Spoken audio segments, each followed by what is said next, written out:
ఒక ఆయన వచ్చాడు నా పైన బాస్. అప్పట్లో నేను ఒక కంపెనీలో పని చేసేవాడిని. ఆయన బ్రాహ్మణోత్తముడు. అమెరికా వెళ్ళాం మేము ఇద్దరం కలిసి. కాదు ప్రవీణ్ గారు మీరు అని మొదలెట్టాడు. ఇక్కడే రామచంద్రాపురం అనుకుంటా.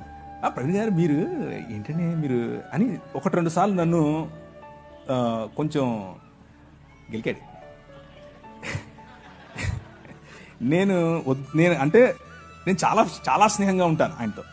కానీ ఆయన దానికి విలువ ఇవ్వాల. దానికి చేయండి ఏం కాదు చేయండి అన్నట్లు నా వెంట పడ్డాడు. సరే కూర్చో అని చెప్పి ఒకరోజు నువ్వు ఎలాగండి బ్రాహ్మణోత్తరువి అని అడిగాను. ఎందుకు అన్నాడు. నువ్వు అసలు సముద్రాలు దాటకూడదు కదా, 7 దాటి వచ్చావు, ఇప్పుడు ఎట్లయితావు నువ్వు అని అడిగాను. భావజాలం గురించి మాట్లాడుతున్నా. నేంటండి నేను ఇచ్చింది తినడానికి ఇన్ని క్వశ్చన్లు ఎత్తనావు అన్నాడు. అలా కాదండి, మీరు ఇచ్చింది ఊరికే తీసేసుకోవటం కాదు, అసలు ఏంటి దాని వెనక ఉంది అని అడిగితే మీరు నాకు ఇది చెప్పారు, మరి మీరు చెప్తున్నది పాటించట్లేదు కదా అని అడిగాను. లేదండి మరి మేము చాలా స్వచ్ఛమైన ఇది అది అని ఏదో చెప్పాడు. ఏం తింటారో ఏం కలుపుతారో చెప్పారు. సరేనండి నేను కూడా తింటానులేండి, ఓ పని చేద్దాం, రేపు మా ఇంట్లో బీఫ్ బిర్యానీ వండుతున్నాను వచ్చేయండి అన్నాను.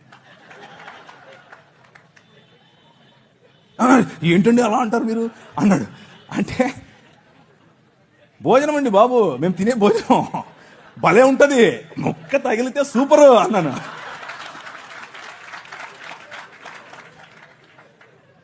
మీరు ఏ విధంగా ఇది తినడానికి జంకుతున్నారో మీ నిష్టలో ఇది తినకూడదు అన్నది మీ భావన, తినరు. అలాగే మా నిష్టలో అది తినకూడదు అన్నది భావన, దాన్ని అర్థం చేసుకోండి. అంతేగాని పద్దానికి వచ్చి మీరు ఇలా క్వశ్చన్ చేస్తే నేను కూడా క్వశ్చన్ చేయాల్సి వస్తుందని చెప్పాను. బీఫ్ బిర్యానీ సూపర్ ఉంటుంది, దోశ వేసి పెడతా అన్నాను. బీఫ్ వండి దోశ బీఫ్ ఏంటండి ఆ కాంబినేషన్ ఏంటంటే నేను అన్నాను భలే ఉంటుందండి బాబు, మీకు తెలియదు సూపర్ ఉంటుంది. ఇంకా మా ఊళ్ళల్లో సంగటి చేస్తారన్నాను. సంగటి ఆయనకి తెలియదు, అర్థం కావట్లేదు ఆయనకి సంగటి ఏంటి అంటున్నాడు. అంటే కడపకు రండి ఒకసారి, బీఫ్ వేసుకుని సంగటి వండుకుని దాంట్లో నెయ్యి పోసి తింటే సబ్బా సూపర్. ఆయన తట్టుకోలేక చెవులు మూసుకెళ్ళిపోయాడు.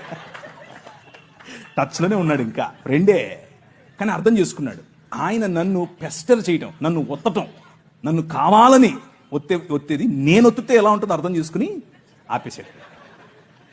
సో ఫ్రెండ్షిప్ మంచిది, ప్రజలను కోల్పోవద్దు, కానీ నీ విశ్వాసం అంతకంటే ముఖ్యం.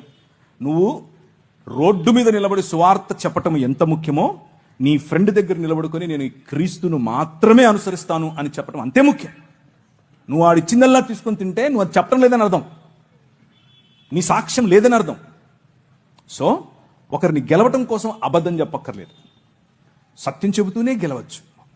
ఆ ప్రయత్నం చేయండి.